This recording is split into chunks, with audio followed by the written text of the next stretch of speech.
How's it going, everyone? It's me, Vivi, and welcome back to the channel. So for this video, it's going to be very straightforward. I'm just going to go over a few things, and yep, this ain't Sly Cooper, this isn't Ratchet & Clank, this isn't any of my usual content. The thing is, I did cover other games on this channel, especially indie titles. A Hat in Time, Skylar Unplugged, Yooka-Laylee I did talk about a lot in the past. Especially for new people on this channel, you're probably not too familiar with Yooka-Laylee. Yes, you've probably heard of the project, the game, which had this very successful Kickstarter, but I'm talking about the videos I made in the past, but I'm not too sure, I'm just saying. Now, these past 2 days, the head of Rare Studios, Craig Duncan, brought up something pretty interesting, and this is why I'm making the video. Him being interested at allowing other studios handling their IPs. Or should I say more? In the past, they did allow other developers to work with 2 of their IPs. Duncan used 2 examples. Killer Instinct, by 2 developers, and Conquer on Project Spark. Whatever happened to our beloved Conquer? Long story. About Project Spark, it allowed one to create their own experience, to use whatever generated content by others, mix it up, make your own game. In short, it's a digital canvas. Conquer's Bad Reunion, which was set 10 years after Conquer's Bad Fur Day on the N64, was released on Project Spark. The first episode was released back in April 2015, it got cancelled afterwards. Microsoft pretty much pulled the plug on Project Spark. Only the beta on Xbox One and Windows was ever released. Apparently you can still use some features offline, but that's it. The latest Conquer project was the HoloLens for Microsoft. Looking at this is not Conquer, please. A lot of people were freaking out when they saw this. Freaking out, not in a good way. The point is, I'm sure some of you watching right now were huge fans of Banjo-Kazooie. I am a huge fan of Banjo-Kazooie. The Bear and the Bird is owned by Rare, well, technically Microsoft. Banjo was later released under a title called Nuts and Bolts for the Xbox 360 and Xbox One. I've never owned an Xbox platform before. From what I've been reading, people say it's a good standalone thing, but it is not considered Banjo-Kazooie. Rare was bought out by Microsoft in 2002.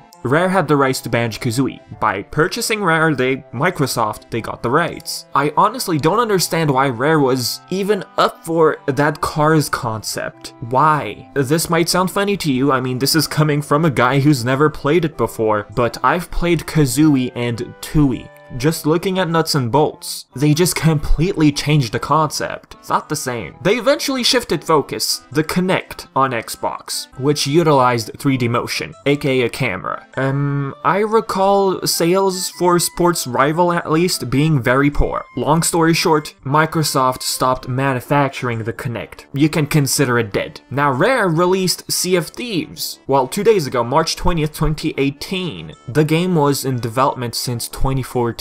It's an action-adventure game marketed as online. Co-op gameplay is supported and PvP. You control a pirate in first person, you play with a group of other players, you control the ship, cannons, navigation, you share everything, your team. What are the reviews like of Sea of Thieves? So far I'm seeing a bunch of 3 stars. I know that Insomniac Games live-streamed the game twice. There's some mixed feelings going on. We'll see what happens with time. Next thing I wanted to bring up, with the idea of Rare sharing their IPs with other developers, many have jumped onto the Super Smash Bros. Train. More precisely, Banjo-Kazooie being in Super Smash Bros. Since it got announced for the Nintendo Switch. Since 2015, Phil Spencer at Xbox, while head executive at Division's Super Smash Bros. On the Wii U, back in 2015, someone asked the question of, is Banjo-Kazooie going to get featured? Spencer replied, I'm cool with that, that'd be a sweet idea. It never happened, unfortunately. But recently, someone asked the same question. Are you still willing to let Banjo and Kazooie appear in Smash Bros? Spencer replied, yep, pretty straightforward. So, what I'm thinking right now is, it's highly likely. For you Banjo-Kazooie and Smash Bros fans out there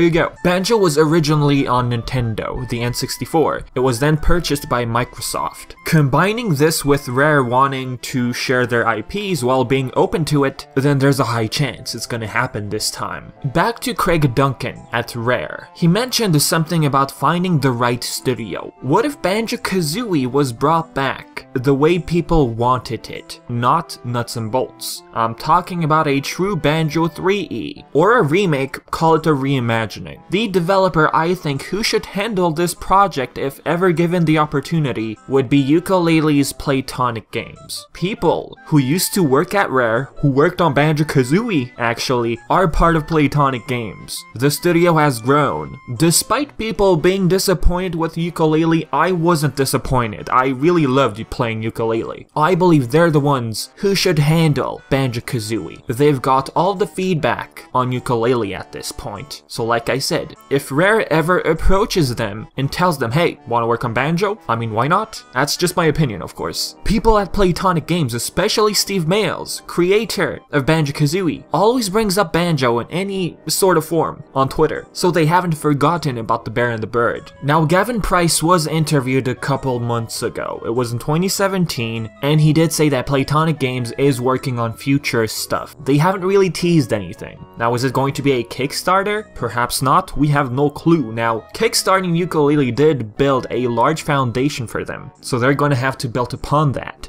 So I guess we'll see how things go. Oh, and by the way, people asking for a karting game, Playtonic Games did say that's a great idea. Something along those lines, if I remember the interview, but they said that's a large investment. True, I mean, it has to do with licensing. I'm assuming the karting game will have a bunch of characters from other series. Rare wanting their IPs to be shared by the right studio, I could imagine Banjo being featured in a racer developed by Playtonic Games. We never know. So with that being said, guys, this is it for the video. So as usual, do your stuff. If you have any sorts of questions, leave everything in the comment section below. And as always, I've been VTNVIVI, and thank you so much for watching.